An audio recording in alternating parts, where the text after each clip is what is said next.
Hey, good afternoon, everyone. Hope everyone is doing well, having a great day. It's Wednesday, so I hope to see you on Zoom tonight. We're going to move it to 5:30. We have some different things going on at the church and that I need to be a part of, so we're going to move our Zoom meeting to 5:30. Just hope you hang out with us and just hope you're having a great day. And as I was reading, praying, thinking different things, it come to me Gideon. It's in Judges, and it comes time, and it's a time when Israel, the people there, they're just they're kind of messed up. They forgot what God has done for them. They forgot what God has brought them out of. They forgot the goodness of God, and they're worshiping false gods. They're worshiping Baal and different ones, and the gods that don't even exist, but their flesh is getting in the way. What they want is getting in the way, and it's kind of, it come to a time, so they're worshiping false gods. They're getting overrun by people that don't belong in their land, and it looks like it's a rough time in their life. And it's a rough time in the people's life there of Israel. And then so God calls Gideon up, and God meets with Gideon. And Gideon's like, well, why are you calling me up? I'm the least of my family, and my family is the weakest family in our nation. But God saw something in him. He saw the qualities, the leadership that he had in him. And Gideon wasn't like just jumping on it for say. Gideon questioned God a lot, and he's like, God, if it's really you, let me see a sign. If it's really you, show me this, show me that. And God did all those things for him. And when it come down to it, Gideon raised his army up. But God said, there's too many of y'all. I want all the glory and all the credit. And so when it boiled down to it, Gideon only took 300 people with him into battle.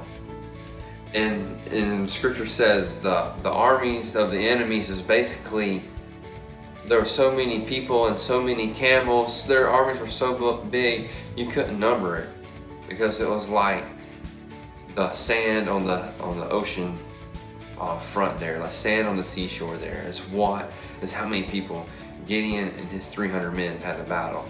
Well, they went in there and they won the battle, and they took care of business because God was on their side, and God wanted all the glory. God wanted to prove to his people that, hey, all the things I brought you out of, all the calamities, all the slavery, all the hardships, and you're sitting there choosing to go back to a bad way of life. You're choosing to be slaves to sin, basically, is what they were doing. And God's like, hey, I am still God, and I am still powerful. And that's one thing we can take from this today is God is still God. Let's listen to him. When we're talking about powerful, it's a good time to hear the sound of freedom, right? God is still God. God is still powerful. God sees where we're at. God sees where you're at, and he sees potential in you. Just like he saw potential in Gideon. And he raised Gideon up. And Gideon had to do the tough things. He tore down the Asherah pole. He tore down the altar of Baal. And people were mad, and people wanted to kill him. But even though he was the least and the weakest, God still used him. And God's going to use you. And I know you might feel weak, you might feel the least, or you might feel like, hey, I'm a big, strong person. God has designed me to do great things. And you're right, he has. And so, are you going to step up and be a leader? Even when you don't think you can?